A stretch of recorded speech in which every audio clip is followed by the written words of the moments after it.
இப்படியெல்லாம் வாழைப்பூ வடை செஞ்சு கொடுத்துட்டிங்கன்னா யாரு தான் வேண்டான்னு சொல்ல போகிறா. அவ்வளோ டேஸ்ட்டாக இருக்கும். செய்கிறதுமே ரொம்ப ரொம்ப ஈஸி. நான் இங்கே அரை கப் அளவுக்கு கடலைப்பருப்பு எடுத்து வச்சுருக்கிறேன். நீங்கள் இதுக்கு பதிலாக பட்டாணி பருப்பு கூட நீங்கள் சேர்த்துக்கலாம். கடலைப்பருப்பு சேர்த்து பண்ணோன்னா கூட கொஞ்சம் ருசி இருக்கும். இது கூட 1 டேபிள் ஸ்பூன் அரிசி சேர்த்துக்கோங்க. அரிசி சேர்க்கறதுனால வடை கொஞ்சம் லைட்டாக கிறிஸ்பியாக வரும் உங்களுக்கு வெளியில் லேயர் வந்து. அதுக்காக தான் இதில் தண்ணி ஊற்றி ஒரு 1.5 மணி நேரம் ஊற வச்சிடலாம். ஊறினதுக்கப்புறம் பார்த்திங்கன்னா பருப்பும் அரிசியும் நல்லா ஊறி வந்திருக்கும். லைட்டாக கைட்டை அமுக்கி பார்த்தோன்னா பருப்பு நல்லா உடையணும். அதுதான் கரெக்டான பக்குவம். ரொம்ப நேரமும் ஊற வச்சிடக்கூடாது. ரொம்ப நேரம் தண்ணியில் போட்டு ஊற வச்சிட்டோன்னா வடை வந்து எண்ணெய் குடிக்க ஆரம்பிச்சிடும். அதனால கரெக்டாக ஒரு 1-லேருந்து 1.5 மணி நேரம் மட்டும் ஊறினா போதும். இதுலேருந்து கொஞ்சமாக பருப்பு மட்டும் தனியாக எடுத்து வச்சுருக்கிறேன். ஒரு 1 டேபிள் ஸ்பூன் அளவுக்கு எடுத்து வச்சுருக்கிறேன். வடை செய்கிறதுக்கு கொஞ்ச நேரத்துக்கு முன்னாடி வாழைப்பூவை க்ளீன் பண்ணி இந்த மாதிரி எடுத்து வச்சுக்கோங்க. தண்ணியில் போட வேண்டாம்.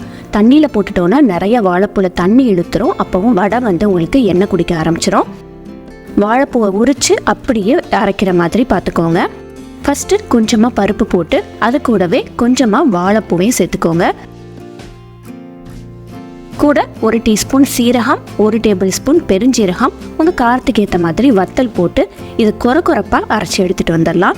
இந்த மாதிரி கொத்து கொத்தாக அரைச்சா போதும். இதை அப்படியே ஒரு பவுலுக்கு ட்ரான்ஸ்ஃபர் பண்ணிடுங்க. அடுத்த ரவுண்டு மிச்சம் இருக்கிற பருப்பும் மிச்சம் இருக்கிற வாழைப்பூவையும் சேர்த்துக்கலாம்.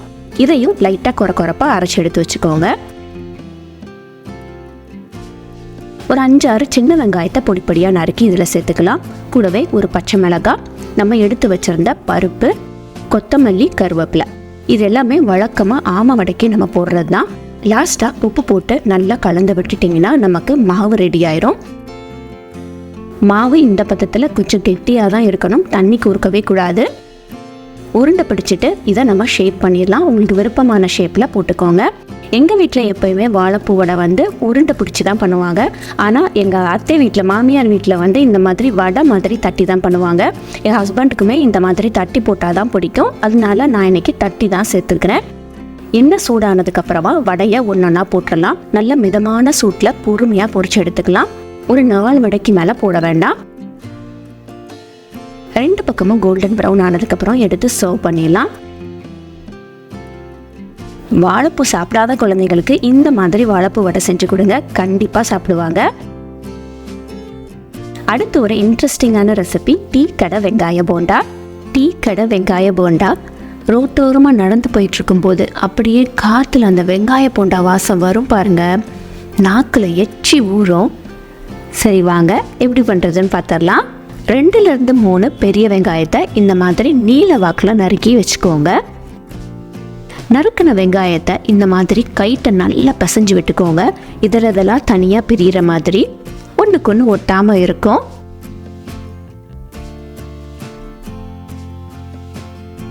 கால் டீஸ்பூன் மஞ்சப்பொடி, 1 டேபிள் ஸ்பூன் மிளகாய் பொடி. இது காஷ்மீரி மிளகாய் பொடி சேர்த்துக்கோங்க. கலர் நல்லா சூப்பராக வரும். தேவையான அளவு உப்பு, கொஞ்சமாக நறுக்கின கருவேப்பிலை நல்லா சின்ன சின்னதாக நறுக்கி போட்டுக்கோங்க. இதை மட்டும் முதல்ல நல்லா பிசைஞ்சு எடுத்துக்கலாம். இதில் மாவு எதுவுமே சேர்க்க வேண்டாம் இப்போதைக்கு. உப்பு, மஞ்சப்பொடி, மிளகாய் பொடியை போட்டு நல்லா கலந்து விட்டு ஒரு 15 நிமிஷம் நம்ம வச்சிட்டோன்னா வெங்காயத்துலேருந்து நல்லா தண்ணீர் விட்டுரும். வெங்காயத்துலேருந்து தண்ணி விட்டதுக்கப்புறமா நம்ம மாவு போட்டு பிசைஞ்சோன்னா பிசையும் போதில் தண்ணி எதுவுமே ஊற்ற தேவையில்லை. அதனால எண்ணெய் வந்து உங்களுக்கு கம்மியாக குடிக்கும். நல்லா தண்ணி விட்டுருக்கு பாருங்கள்.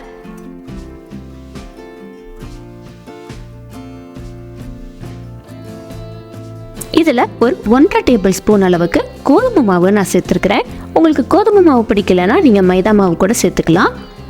அடுத்து 2 டேபிள் ஸ்பூன் அரிசி மாவு. அடுத்து போண்டா நல்லா கிறிஸ்பியாக வரதுக்காக 1 டேபிள் ஸ்பூன் கார்ன்ஃப்ளவர் மாவு சேர்த்துக்கோங்க. கடைசியாக 1 டேபிள் ஸ்பூன் கடலை மாவும் சேர்த்துக்கலாம். இது எல்லாத்தையும் நல்லா ஒன்று கலந்து விட்டுக்கோங்க. தண்ணி எதுவுமே ஊற்ற வேண்டாம். வெங்காயத்தில் இருக்கிற தண்ணியே போதும்.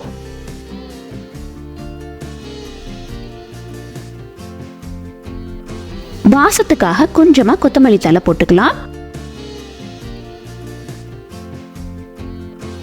இந்த அளவுக்கு நல்லா திக்காக இருக்கணும். தண்ணியாக இருந்துச்சுன்னா ரொம்ப எண்ணெய் குடிச்சிரும், பார்த்துக்கோங்க. உருண்டை பிடிக்கிறதுக்கு முன்னாடி உங்கள் கையை நல்லா தண்ணியில் நனைச்சிக்கோங்க. கையில் ஒட்டாமல் வரும். இதை சின்ன சின்ன பாலாக உருட்டி வச்சுக்கலாம்.